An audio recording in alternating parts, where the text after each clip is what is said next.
Beyond. Beyond. Beyond? Beyond. Yes, that is the name of the show. We say it repeatedly, and hopefully you've picked up on it by now. This is episode 510. My name is Max Scoville, and I'm joined by my good friends, the regular Brian Altano. Hey there. And Marty Sleva, and a special guest, Mr. Walt Williams. Hi. You write video games. I do.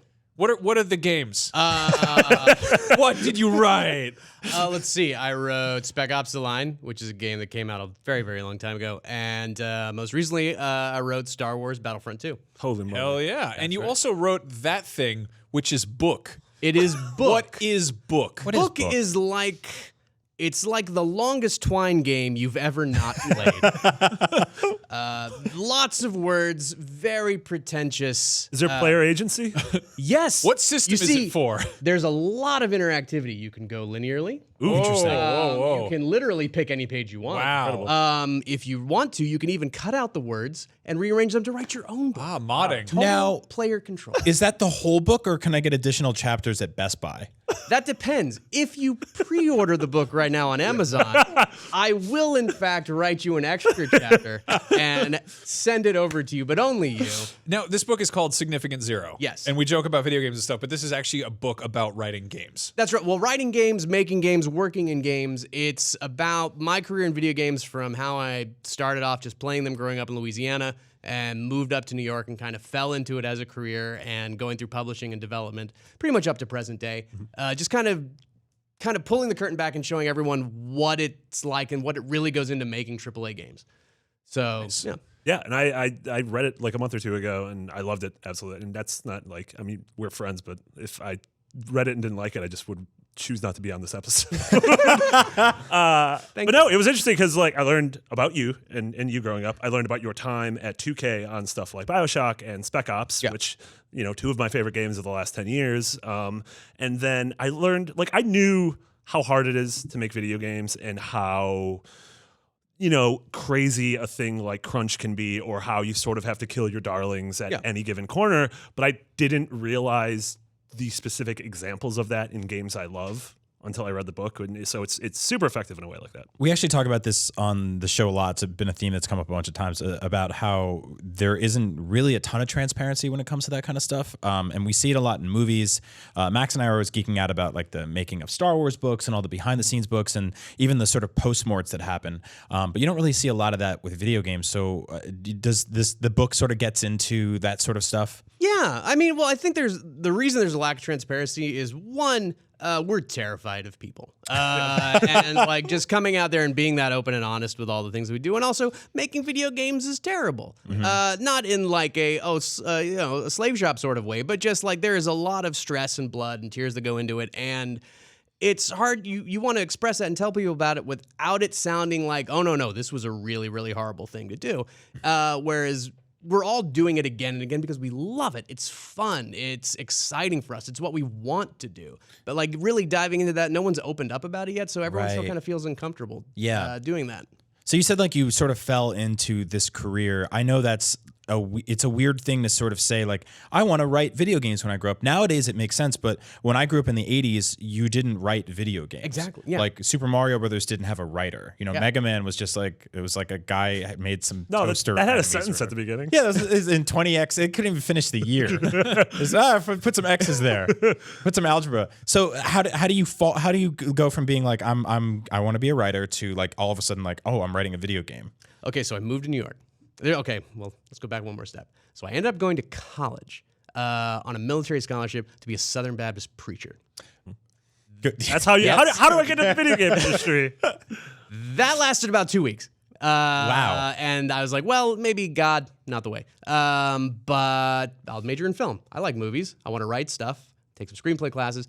That led to me getting a freelance screenwriting job for a true crime Jamaican, New York movie that was supposed to star Common. The rapper? Yes. Wow. And this was what year? Obviously, none of this happened. Of course. It never panned out.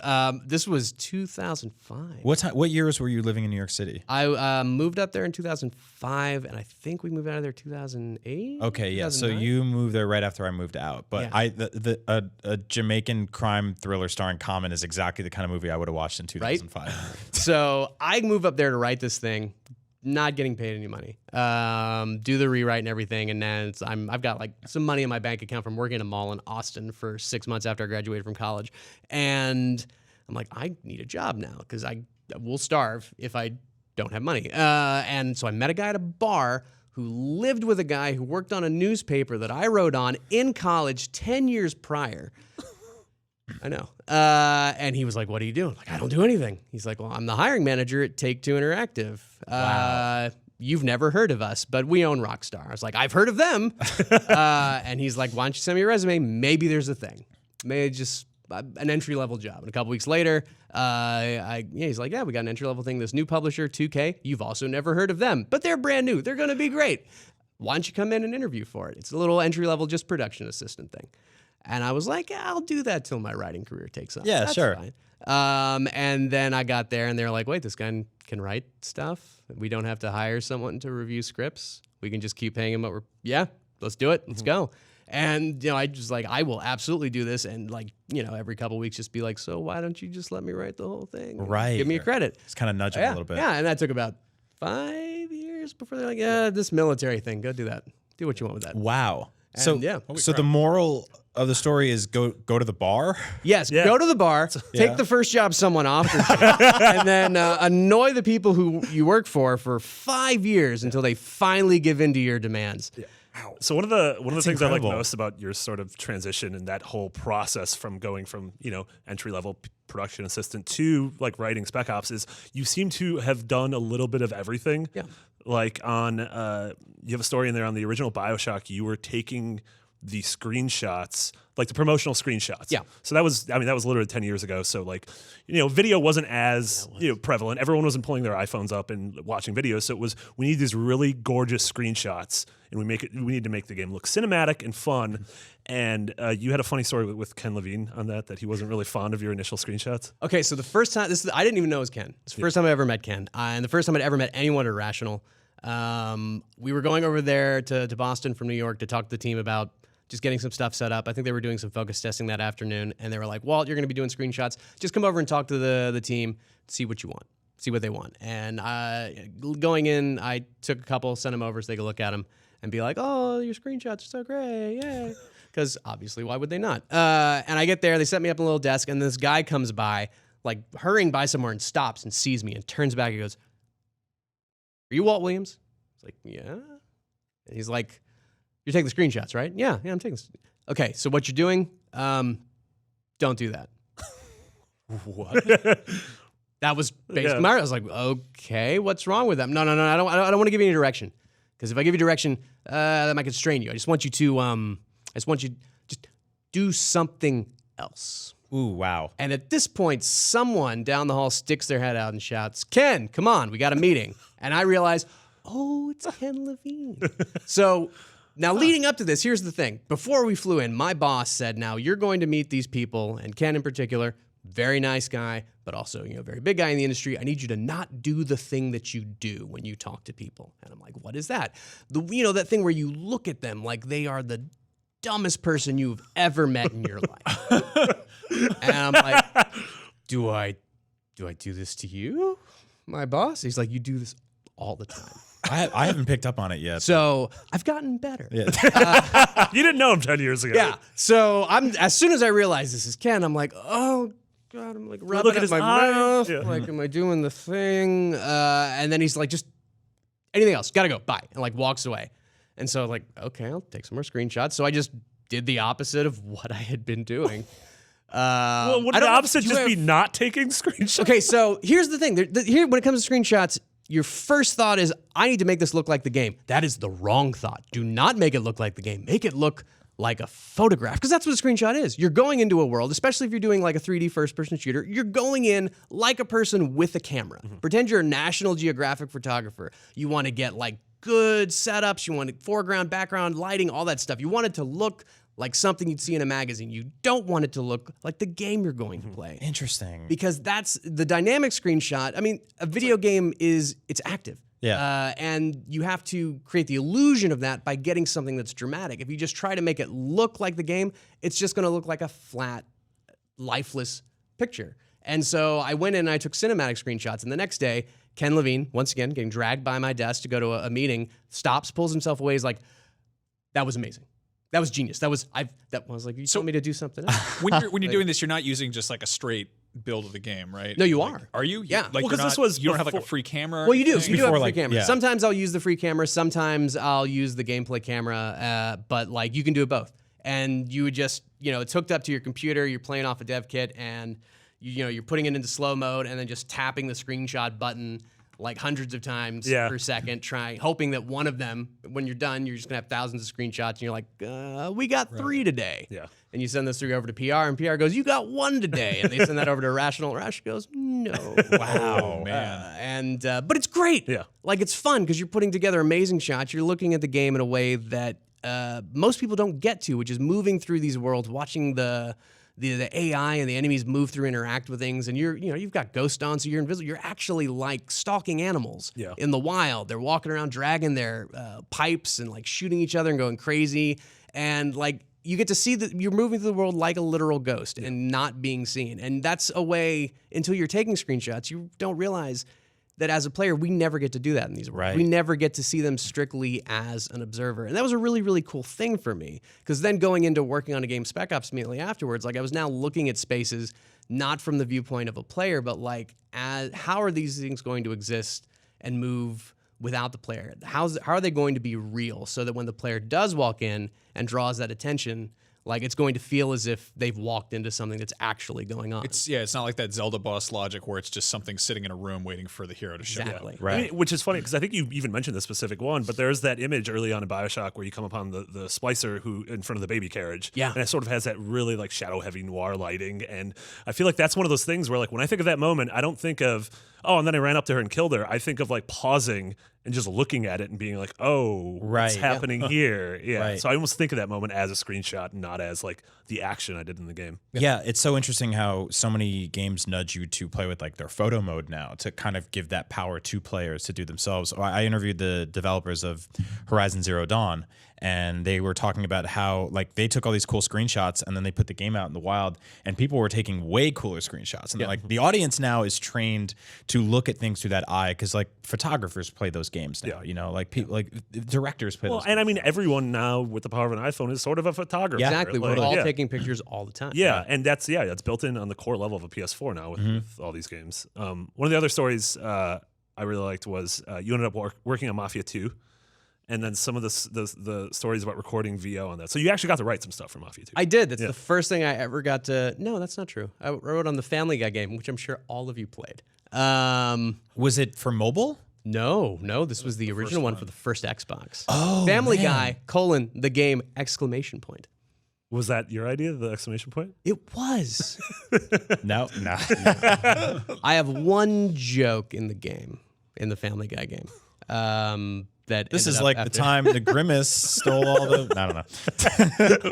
I had a great joke about the owl with the Tootsie Roll Pops, but they were like, no. Why? That's a great owl. I know. I was like, this thing is a thing. You guys should use it. I'm still waiting to see if it pops up in an episode at some Save it, point. put it in Battlefront. Yeah, but Just like a porg with a death stick or something. so technically Mafia 2 would be the first game I really wrote for. And was writing. So a lot of people don't realize when you write a video game, there's 2 types of writing. You've got your main script, which is like writing a screenplay. And that's your core gameplay experience, your cinemas, the main story beats that are happening. And then you've got your secondary lines, these generic lines, battle lines, chatter lines. I'm reloading. Exactly. And it's just a spreadsheet. It's just like a mind-numbing slog of coming up with like 10 different ways that someone can say they're reloading and then doing that for 10 other characters. So it effectively has like a column that says scenario and then reactions. Yes. Because one of the things that I always like, I remember reading Andrew Goldfarb did an interview with one of the musicians that worked on Borderlands and talked about how different it is making music for a game because the pacing can come to a stop depending on if the player doesn't feel like moving anymore. Yep. So you build up this like incredible orchestra, which I imagine is the same thing that happens with the story, right? Like you have these story beats that go and this sort of escalate and crescendo, and then all of a sudden like somebody just stops and just jumps around. So you have to have this like narrative coming in from the narrator or from the main player being like, I should get going.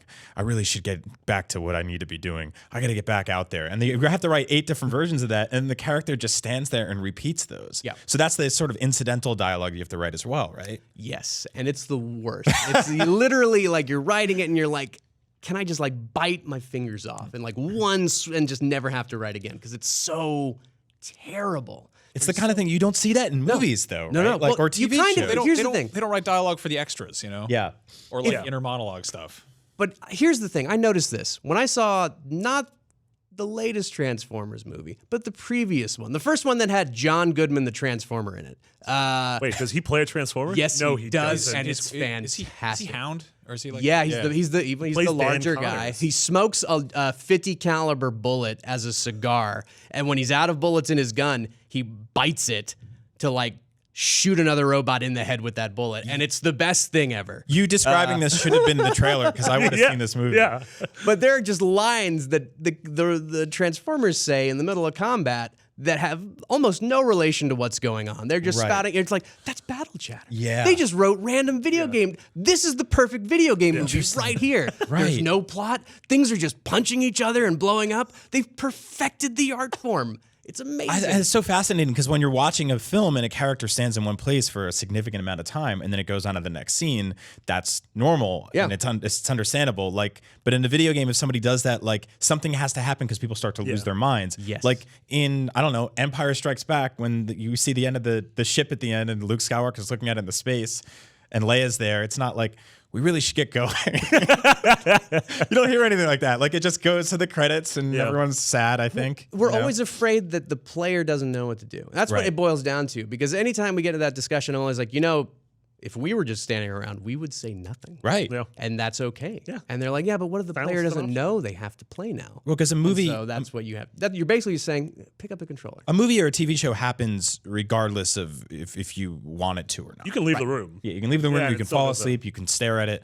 But a video game, like you have to nudge it along Yeah. for the most part. So that's a completely different process than writing the actual story, right? Yeah, no, it is totally different. It's like you were describing, like the story's going, and then the player just decides to do whatever, and so now you're just having this whole other set of lines that'll trigger if like the player has not touched the controller for 30 seconds, or the player decides I want to shoot my squad mates. So now you got to come up with lines that make it not seem like your player is a psychopath, and your squad mates are going to keep following that character even though they've just unloaded a clip into you, and I mean, part of it's fun. Here's the thing. It drains you. And you're writing them, and you just want to stick a pencil in your eye. And so the thing that I've started doing is, and I started doing this in Mafia 2, is that I would write 4 lines for the game, and I would write 1 line for me. Just whatever. I'm like, there's no way this will make it in the game, but it's fun for me. Right. And as long as I'm entertained, I'm having to write 2,000 of these in 2 days. So as long as I'm entertained every 5 lines, I can keep going. And like 1 out of 30 of those makes it in there, right? It turns out when you write something fun for yourself, it's good. Oh, Who knew? that's great. People like it, and I had no idea. And I like 2 months, so I wrote and it didn't end up making the game because you had to cut the system. But Mafia 2 is an open world game, and you can just go and get your shoes shined because that's what you could do back in that day. Everyone had fancy shoes, and for a dime you can get your shoes shined. And so you had to write lines for the guy talking. Oh, shine your shoes, and I really like these shoes now. pretty much that. Just like, that's some nice loafers you got there, mister. How about that weather? And then about 2 months later, I forget I've even written them, and I just get an email from Jack Scalisi, who's the guy who's recording and writing the game down in Santa Monica, and I haven't seen him in months. And the subject just says, "Now this is good writing," and there's a file. Dramatic pause. And there's a file, and I click it. And I open it up, and it's this line. And as I'm listening to it, first off, the voice is familiar, like, this is Booger from Revenge of the Nerds. What?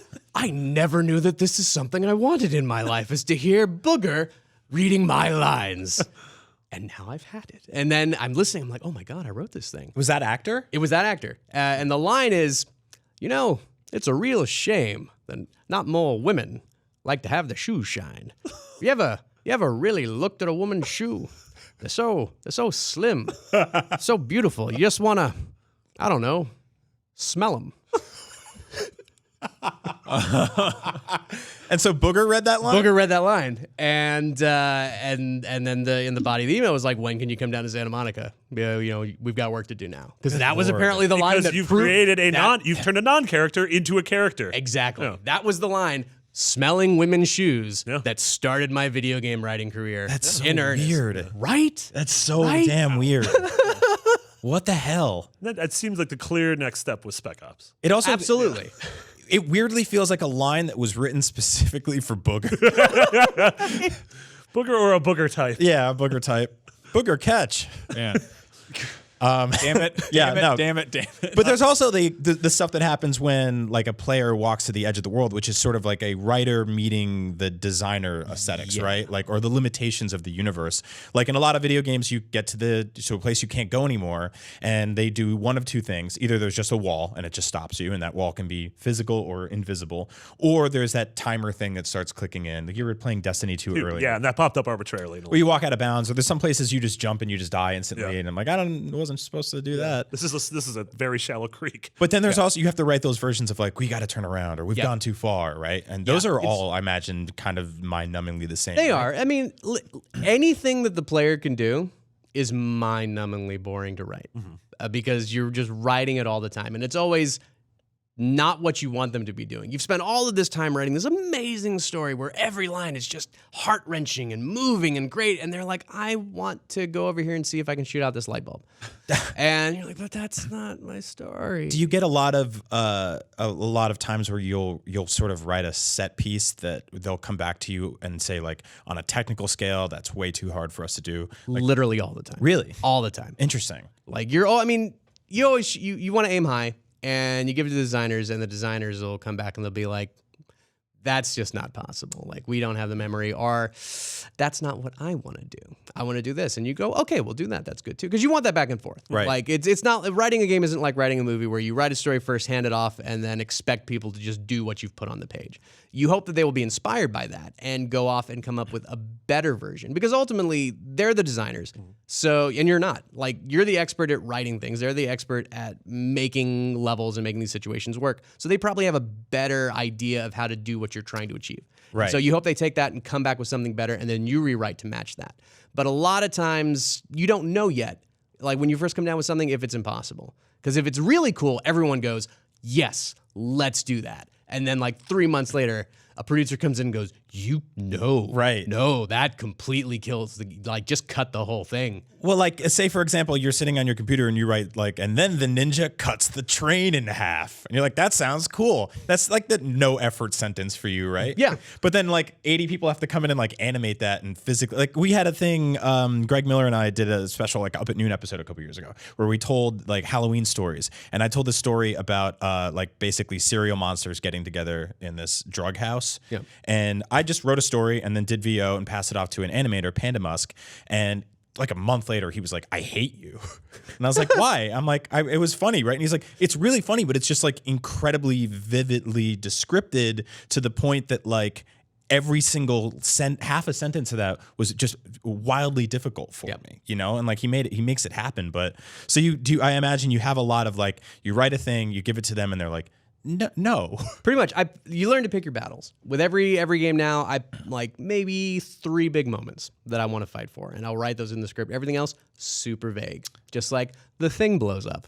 Oh. They fight. Yeah, they can fight. And then the designer can be like, I can come up with a good way to blow that up, instead of me saying, no, you blow up an entire refinery, and like going into descriptive detail and all that, just like, it blows up. Well, it's fascinating you're working on a Star Wars game, and I'm not going to pressure you too much about that, but I love it because the original Star Wars, they were working with limited resources, and they were like, maybe we don't have enough model kits to explode all of them. So there was kind of that weird, like, we don't have enough monsters for the bar. We need to buy some Halloween masks and glue hair to them. Yeah. Right. And like, you know, in the case of games, it's not like as simple as getting off the shelf Halloween masks or model kits to kit bash. You have to build everything from the ground up. Exactly. Like you have to make gravity work. Yeah. So like just that, I mean, it's that like, you know, if you want to make a cherry pie from scratch, you've got to invent the universe or whatever. It's like that. I mean, that applies to games, and there's something kind of, I think with Star Wars kind of akin to that sort of like weird, like early ILM approach to doing stuff. Like you're kind of bootstrapping in a weird way. It is. The upside to Star Wars versus other games is that a lot of your enemies are wearing helmets. So I can write a scene where like there are 20 extras and no one can go, we only have 4 faces. Right. Yeah. You can go, well, we have many different types of helmets and we can repeat them because that's their look. That's their what the thing. movie did. Yeah. Now, before we get to Star Wars, let's talk about Spec Ops a little bit. That's such an interesting game. I remember I did interviews with you when you were promoting that. We were on that bus. That weird. There was like a bombed out bus at PAX East 2012, probably. Yeah, I think so. And the whole thing leading up to that was like we're like, oh, we're doing interviews about this. It's a new Spec Ops game, and I'm like, Spec Ops, and I looked it up, and Spec Ops was straight up shovelware, like the early ones. Yeah. And so it was kind of like, so what's different here? And they weren't just straight up like, it's harrowing. They were like, well, it's a sort of a new narrative heavy reinvention, and there are sand physics, and I'm like, go on. And they're like, you're going to be talking to the writer. And I'm like, I'm going to be talking to the writer about a military shooter that's kind of a reboot of a like PS1 shovelware series. What's the deal here? And you were kind of like, oh, well, it's sort of, it's got some Heart of Darkness, Apocalypse Now stuff going on. But then, sure enough, I mean, how do you can't even promote a game like that? Oh God, no, that was all my fault. You were a good sport. Yeah. I blame myself entirely for writing a story that we had to pretend. No, it's like other games, just darker. Yeah, like Trust Me isn't really good marketing. Yeah. So yeah, I mean, you do your best. You try to get people excited about it. But Spec Ops was one of those things where the story came together in like the last probably year of a 5 year development for a long time. It was in development. How did that come to be? Was that always going to be a Spec Ops game? Yeah, it always was. Okay. And not only was it always going to be a Spec Ops game, it was a Spec Ops game at Rockstar before it came to 2K. Interesting. 2K had bought the license, and Rockstar, I think they were working on one about a year and a half or 2 years before. And I think they got a little ways into it. They're like, we don't really have a thing for this. And so the IP went back on the shelf. And then someone at 2K was like, I think we can come up with something. So they passed it on to us.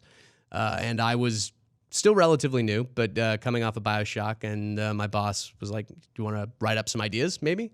For story stuff, and I did, and then we found Jaeger, the development team out of Berlin, and began working with them and came up with the story together. And a lot of it came down to they were like, we want to make a squad-based shooter in Dubai. And we were like, hey, no one's done Dubai yet. Let's do Dubai. That's great. And then the lead artist was like, just doodling in a meeting and drew Dubai covered in sand. And we were like, that's cool. Why is it covered in sand? I don't know.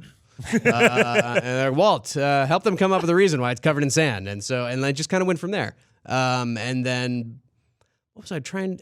How the whole Heart of Darkness thing came around. I have this weird memory, and I don't know if it actually happened or if it's something Those I've are the invented. best kinds. I know, but I did a lot of BioShock PR with Ken, traveling with Ken, playing demos while he talked to press and was very, very smart, and I was just quiet in the corner. And I could have sworn I once remembered him. Someone was asking about the Ayn Rand stuff, and I could have sworn I once heard him say, "If you're going to rip something off, rip off something good." He might not have said that. I don't know. Maybe I just like dreamed he said it one night. But as we were working on Spec Ops, I was like, no one's ripped off Heart of Darkness, Apocalypse Now yet. Let's rip off something good. Except for Apocalypse Now. Except for Apocalypse Now.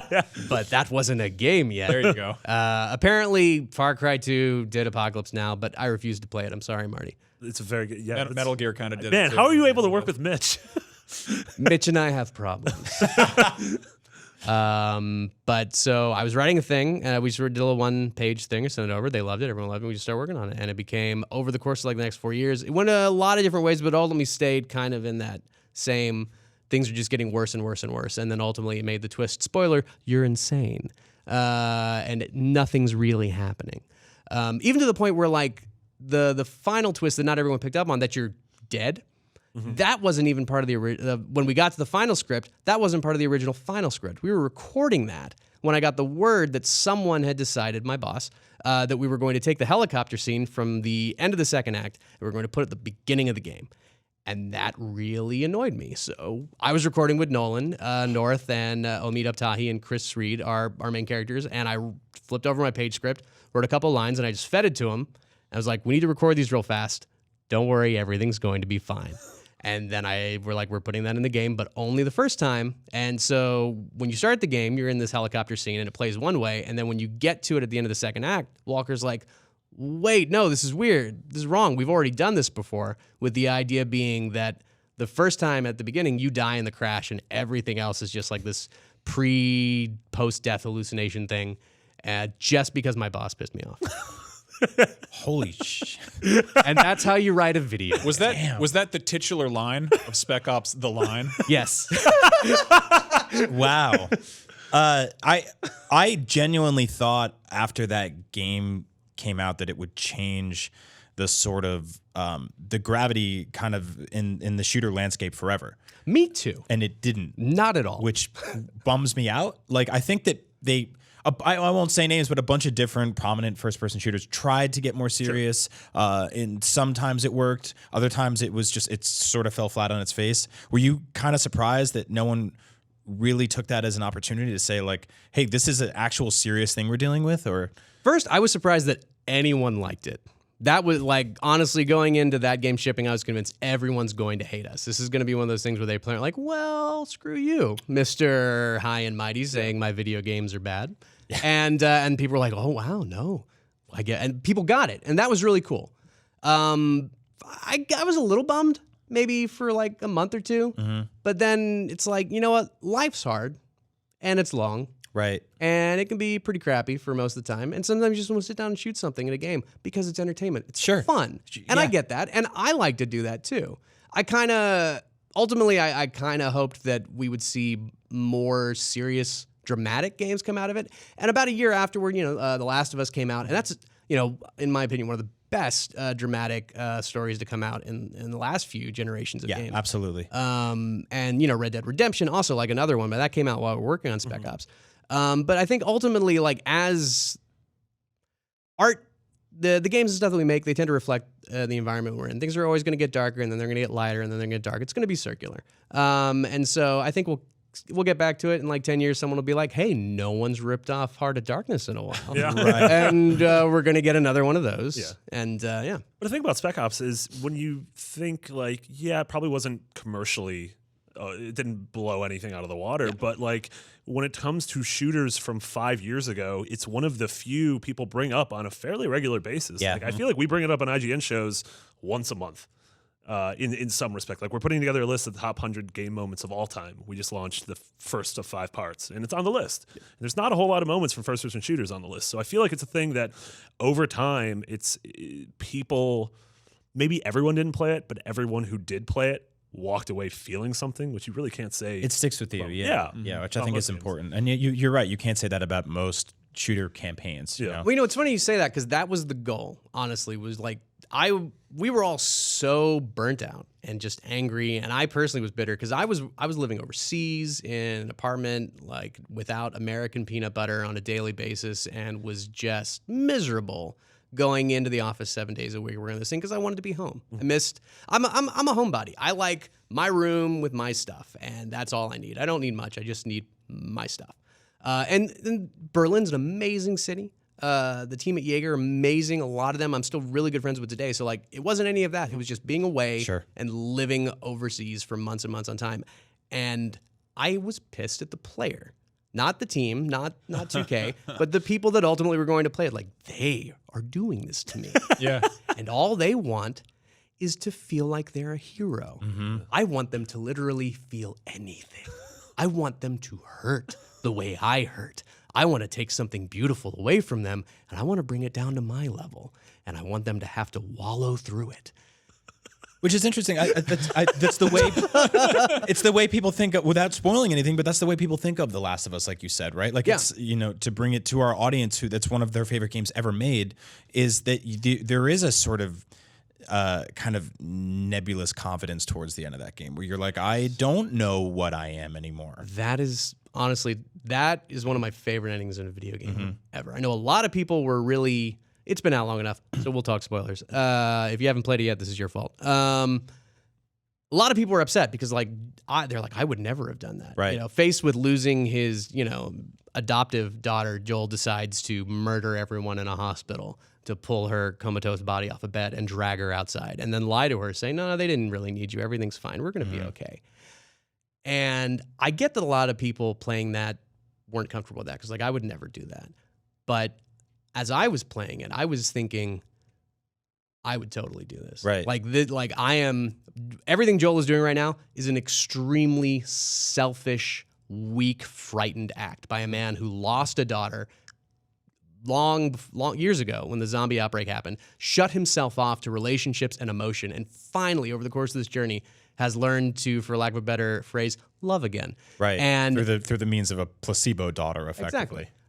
And suddenly, the idea of losing that, of going through that again, he is willing to look the world in the eye and go, "You can burn. I don't care about you. I don't care about humanity. I only care about her." And maybe I was in a dark place at the time, but playing through that, I'm like, okay, yeah, I get that. Yeah. I absolutely 100. And now that I have a daughter of my own, I definitely get right. it. Like I would, you're all great. I would kill every one of you. Oh, it's fine. Yeah, go ahead. If necessary. It's fine. If we've earned it, then yeah, we deserve to die. Yeah. It's It okay. would be gentle. That's fine. Thank you. I just think that like a lot of people who play video games are, they want.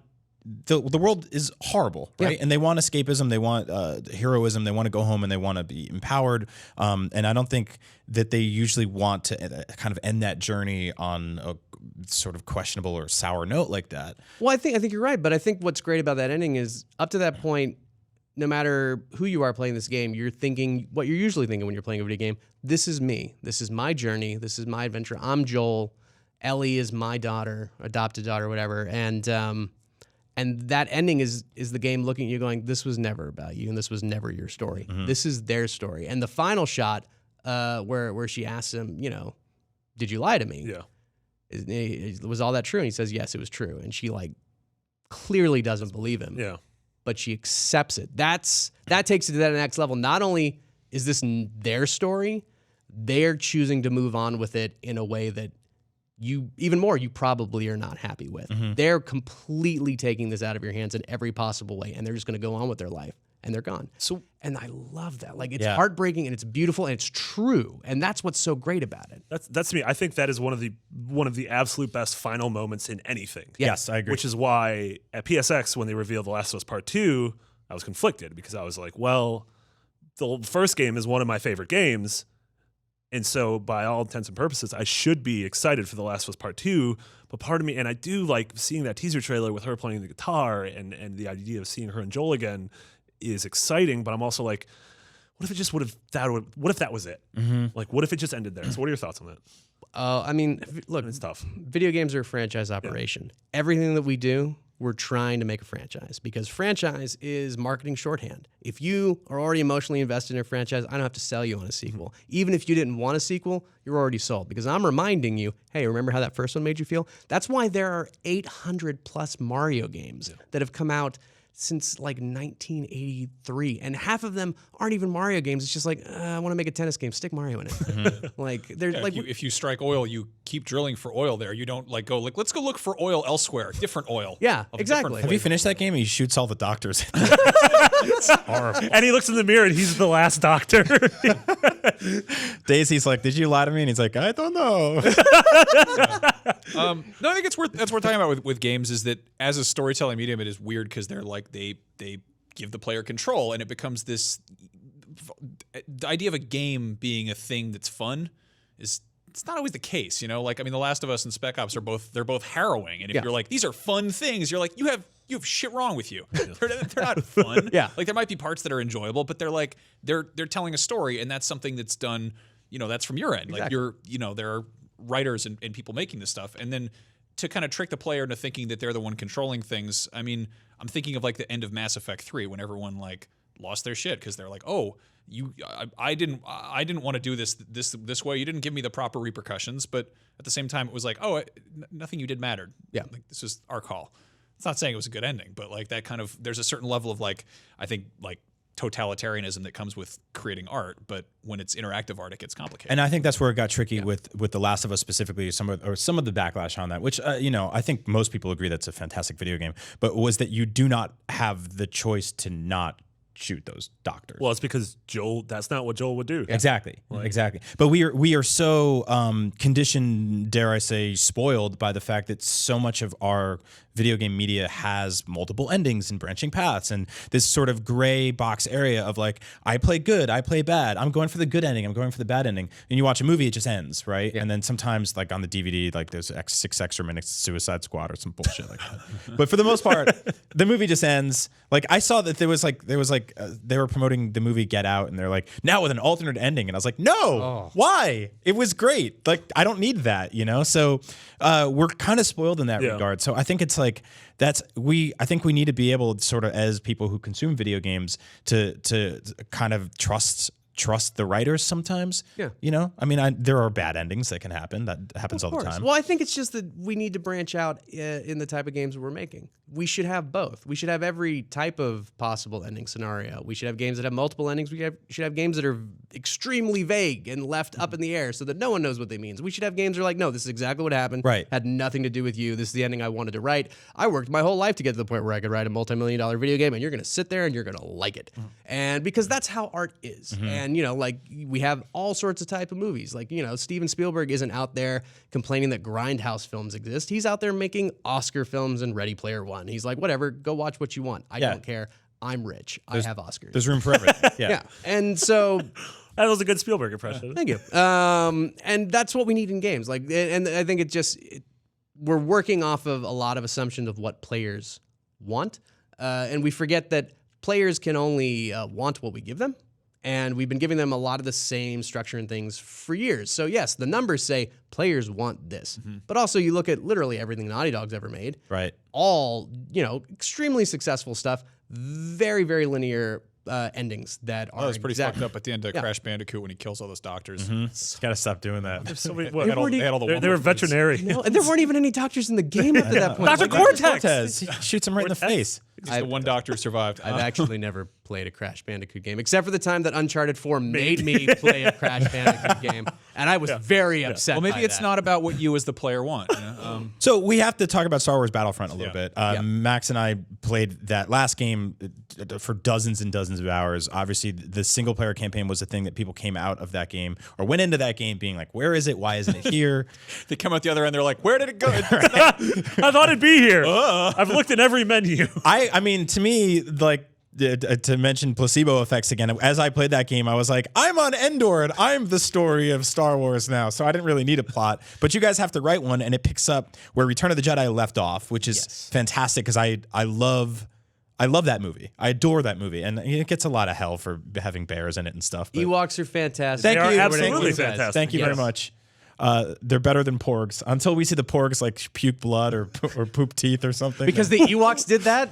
no, but the Ewoks were murderous. Like, and they used stormtroopers' heads as drums and stuff like that, and they killed that robot chicken with their The Rebels were surprissurprisingly cool with that. Oh, yeah, really cool with it. Yeah, that is a little weird. Also, when you they think They about made it. Leia a dress. They 180. Yeah, where'd that dress come We from? don't know. No one knows. We're still trying to figure that out. They 180'd so quickly from like these things are going to eat us to like, oh no, we're cool. Yep. I'm like, no, like the second brought someone like a- expresses interest in eating me, I'm like, I think it's gonna take a while They for us. brought like Yep. a golden But god. Yeah. That's got to be like every time they go to a new planet in Star Wars. That's got to be like the first interaction is one of us is going to attempt to eat the Eat the other. other one. Like That's just- yeah. like that's just like if suddenly we met talking wolves, that would be the first thing. Like who's going to eat who? I like that look that Lando gives one of them at the end of the movie. Where he's like, "I'll have a little more wine," and then we're dancing. I think like- he has sex with one of them.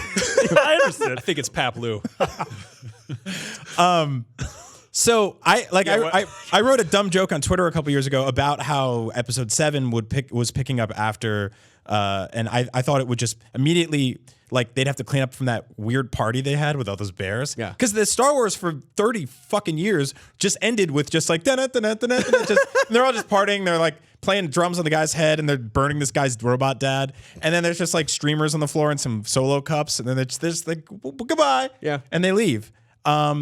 But then you have to start a game right after that. No, it's cool because we're starting a game on the losing side. Oh, so they show up and they're like, someone threw a party with some bears. Well, that's the thing. A lot of people don't realize this is that after the Battle of Endor, they paused the war momentarily, and the rebels like, you guys lost, so you got to clean up. And so, like, the first mission is literally just walking around picking a trap. Yeah, So it's is- really immersive. Yeah. Yes, it So, is. but I imagine your new character, Iden, right? Iden Versio. Iden Versio. I imagine that her and her friends, the first thing they want to do is show up and just start shooting all the bears out of the trees. Yes. I can't wait to play this game. I'm not saying that's what you do. Yeah. I'm just saying I can imagine Yes. that would be something they would want to do because you see now we're crossing into a line of things I can only just nod and smile. Yes. So I know. we do have one question. Yes. This is pretty vague. Jacob Botter from our Facebook group says, did you draw any inspiration from the old expanded universe when writing the campaign for Battlefront II? That's obviously like a huge bone of contention with sad old dorks like us who read those stupid books they sold at the grocery store about the weird Muppets and what their backstories were. But ever since 2014, when kind of Disney came in and just like did the great culling, and now it's pretty much everything that isn't a movie or a TV show is like starting fresh. And this is the second canonical Star Wars game that's adding. There's that mobile game. Yes. Yeah. You're right. So- Yes. Sorry to disappoint. You're the second, not the first. But I know. But yeah, no. This is like, I mean, Star Wars and video games have been intersected since like I played Dark Forces before I watched Star Wars. Like, Not canon. Exactly. It's nonsense. Yeah, exactly. Are you guys pulling from anything that you? So here's the thing. Before I started working on this game, I had only ever read one EU novel, Tales of the Bounty Hunters. Oh, that's a good really one. good. That's one. a It was really good. good My one. grandmother bought it for me for Christmas one year. I read it. It was great. You should read Tales from Jabba's Palace. It's my favorite. That one too? It's really Okay, good. I'll Yeah, pick they that talk one about Malakili, the Rancor Keeper, and like why. And then you got to read Tales from the Mos Eisley Canteen after that. They're all really good. And then there's Greedo's wedding. My big fat Freudian wedding. Is that its own book or is that a short story? And what are they? It's called On the Rodian, and he's it's a road trip comedy about falling in love. I actually love that. Is it real? Yeah. Yes. No, it's You wanna not. switch None of jobs? it's I real. want it to be real so bad. So going in, I had very little EU knowledge, but my co-writer Mitch Dyer, who you may know, I do. is basically the human repository of all EU knowledge. So I had him for the inspiration of EU. Like, Mitch, what would be a thing that we could do here? And he's like, well. Perhaps you don't know, but in the courtship of Princess Leia, I blah, was blah, just blah, about blah. to name check that. Oh, you have to every time. Princess Leia is kidnapped by witches on Rancors. I think I don't remember. That sounds one. awesome. I want those toys. Rancor. Oh, yeah. Rancors are an interesting thing. Really? No. Oh, No, well, they're I love them. terrifically boring, like weird burn victim Tyrannosauruses. They're not very fun at all. They're They're, great. they're really great in Return of the Jedi. But like, here's the thing: when you're writing Star Wars and you're thinking about Star Wars stories, you're like, man, I want to see more big monsters. I want to put a big monster in my game. I know, Rancor, because that's the first thing your mind goes to. Because when you're a kid, it blows. And this is the thing with Star Wars: when you're writing Star Wars, your mind immediately jumps to all the things as a kid that you want. But then you're like, no, you have to remind yourself you're not a kid. Right. You can actually make stuff. Lucasfilm wants you to make new stuff. Oh. And so you're like, but Rancor. Yeah. And so you have to teach yourself to hate Rancor. What? I love Rancor. Rancor's great. You mostly love the Rancor Keeper. You sound like Malakili right now. I love the Rancor. Let's take my shirt off. It's covered in oils.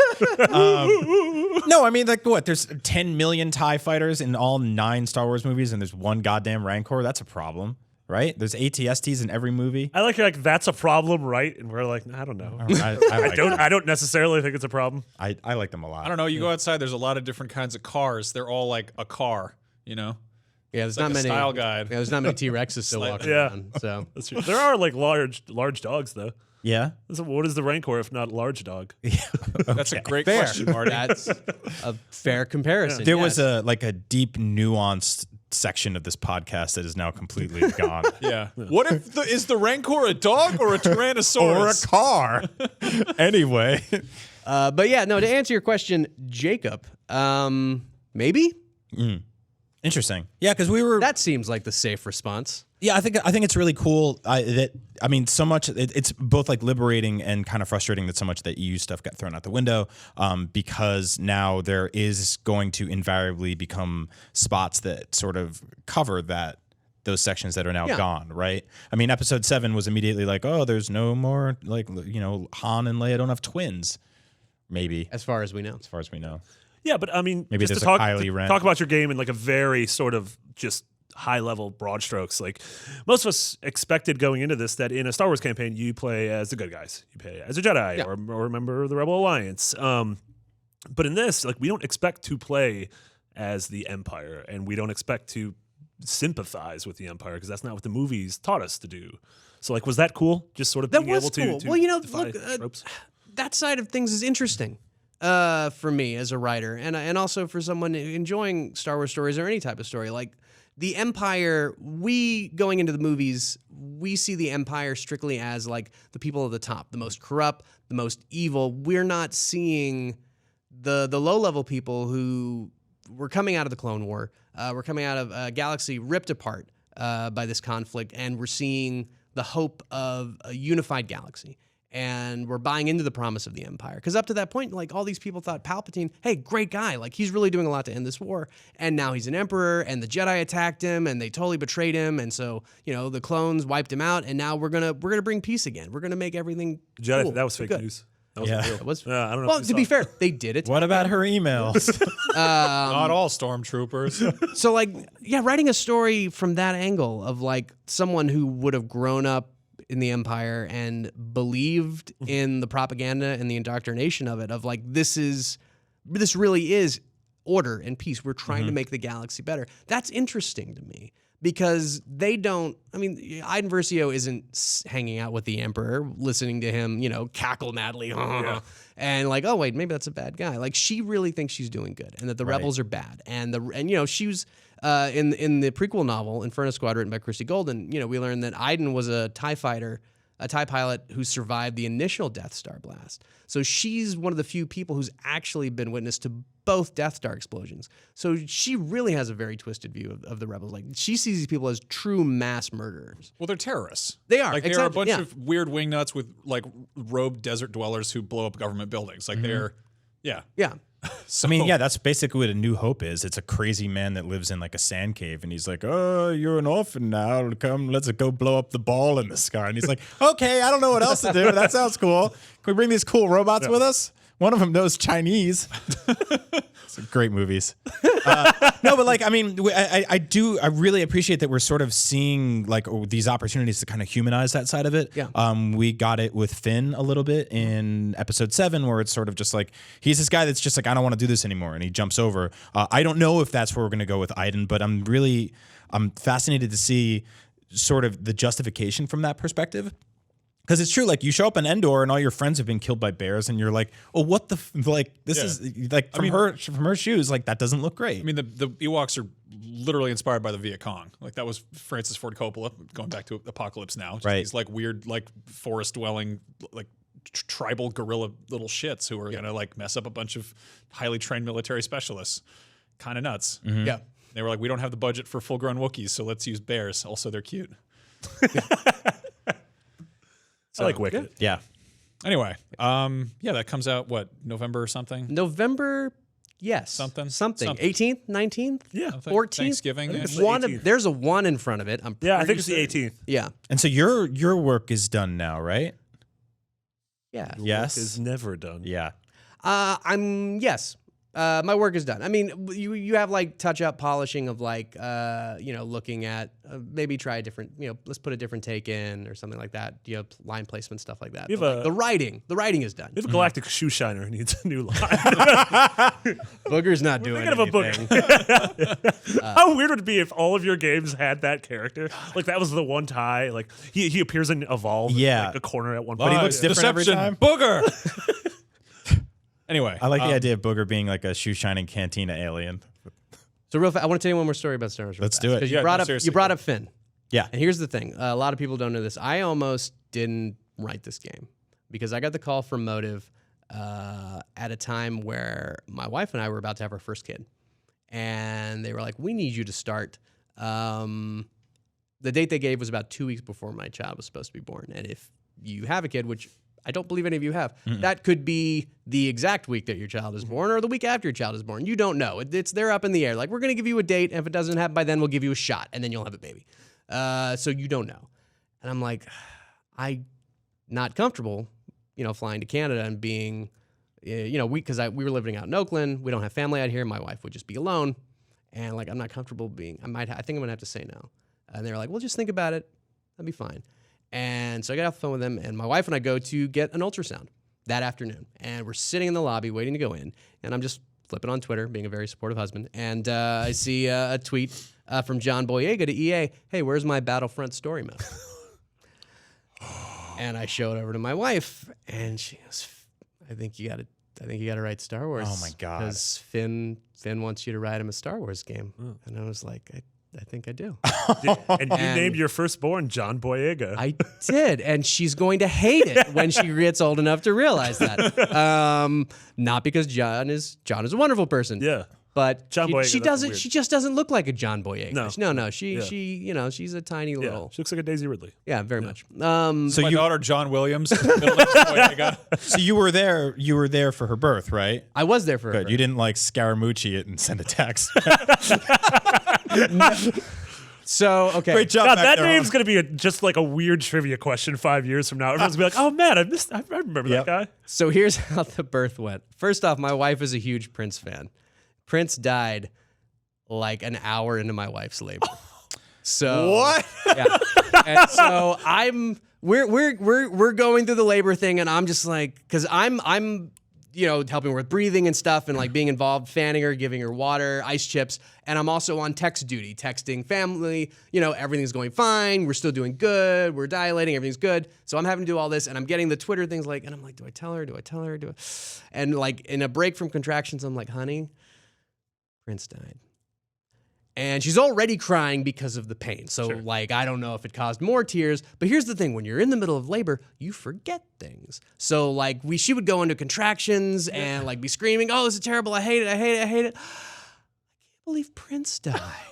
And something about this repetition spawned an idea in me. Now, the day before she went into labor, I'm on an 8-hour call with Mitch and Mark Thompson and Motive, the game director, trying to nail down our story because, like, my wife there's some pregnancy pizza out in Oakland that if you eat, it's supposed to make you go into labor, and she's like, I'm gonna eat this, and like she comes in at 11 in the morning with a pizza, and I'm like, what do you mean right now? Like, I still have work to do. How fast does the pizza work? She's like, don't worry, I got you a pepperoni one. Just go away. What if you're not pregnant? What if one of us eats? What if you ate the pregnancy pizza? It's kind of like Aliens. Is it Lane Splitter or is it like Rotten City? I don't even remember. I hope it's not the second one. Yeah, it's like one is very bad. I don't like either of those ones. Yeah. But so Actually, I don't hope it's not the first one either. So we spent 8 hours before she goes into labor nailing down the story, and then something about her repeating this Prince thing over and over and over spikes something in me. So I'm fanning my wife, texting her mom. Everything's fine. Switching over to email. Okay, Mitch, so I had an idea. So now I'm sending Star Wars brainstorming ideas in the birth of my child. And now she knows that because she'll probably watch this tomorrow. So, Oops. yeah. But yeah, it's all Finn and babies. That's how I wrote Star Wars. I feel like Prince would love this. Do you think your daughter is the reincarnation of Prince? Okay, we're kind of Says hoping. Leia. We're not gonna lie. We were like, what Prince song can we name her after that's not inappropriate? Oh, there isn't one.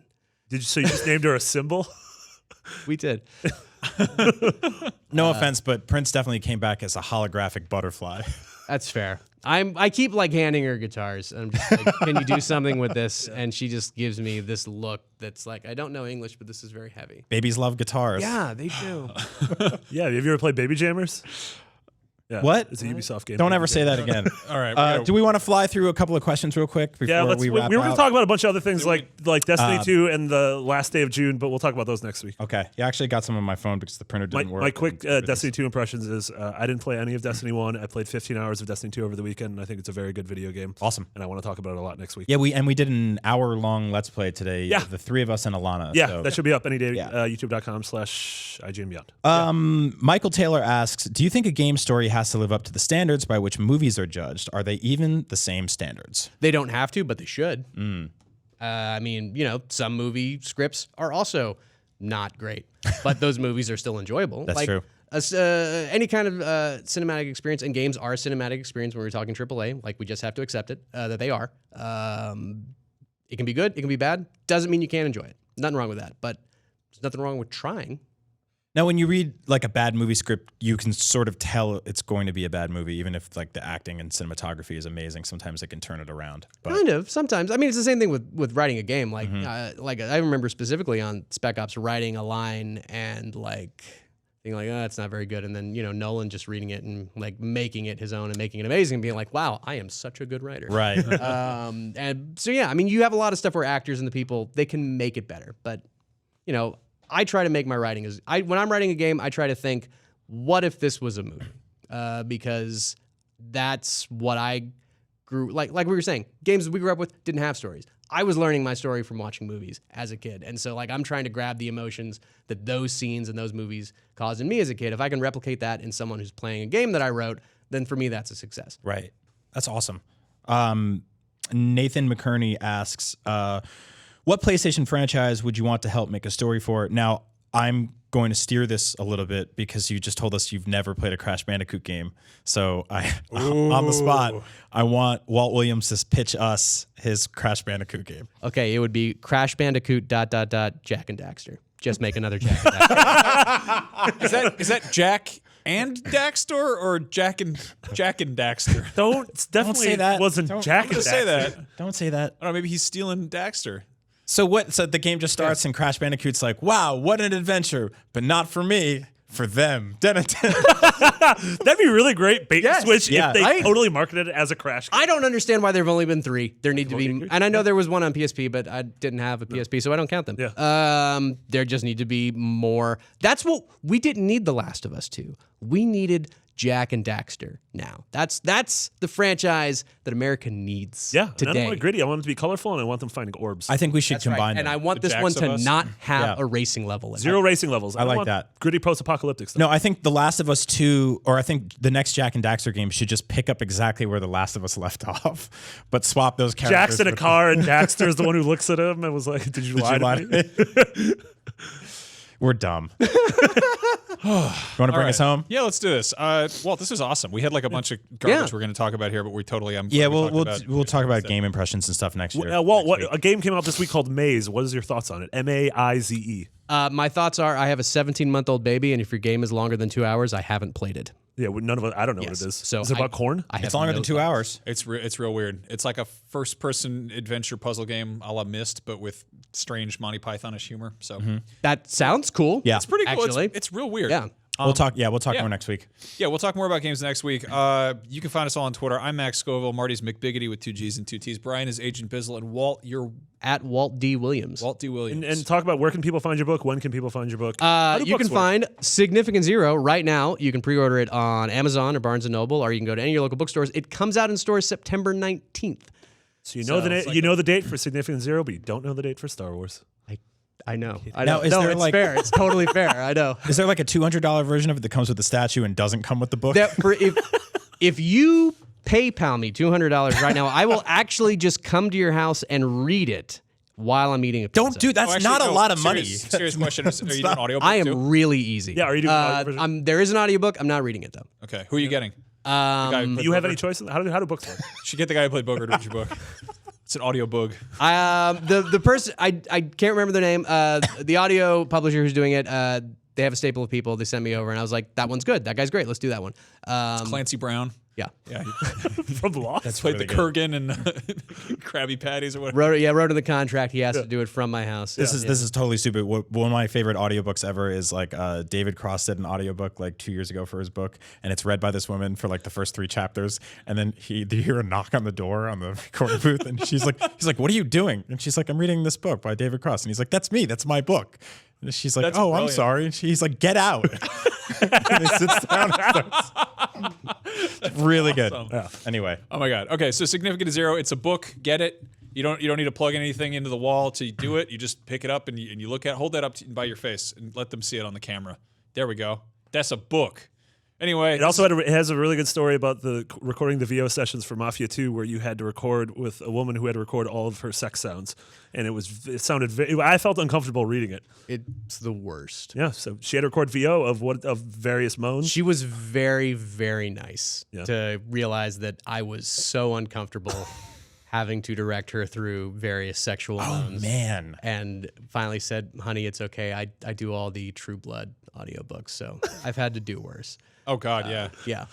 Make the moans, but have it sound like you're having sex with Dracula. Yeah. Like, can you moan more sadly, please? Can you moan and cry at the same time? Good lord. But I'm having sex with a man. Oh no, now it is a rabbit, a shapeshifter. Oh. but no, Significant Zero. The book front to back is it's really great. Yeah, highly recommended. Awesome. Books are a good time. Yeah, dude, thank you so much for coming and hanging out. Thanks for having me. Honestly, it great. was great. I've always wanted to come on. This is super exciting. Yeah, this is like seriously one of my favorite times recording the show since I've taken over. So yeah. Yeah, and I'm stoked to play your game and see all the EU stuff that Mitch screwed up on that wasn't your fault because you only read the best of the Star Wars Expanded Universe. Tales from Jabba's Palace, though. Check it out. And Greedo's wedding. Yeah. Yeah. On that note, Beyond. We're good night. That's it. We're going away. See you soon. What if it's the morning? Who cares? It's fine. It's a weird thing for a man to tell you goodnight in the morning.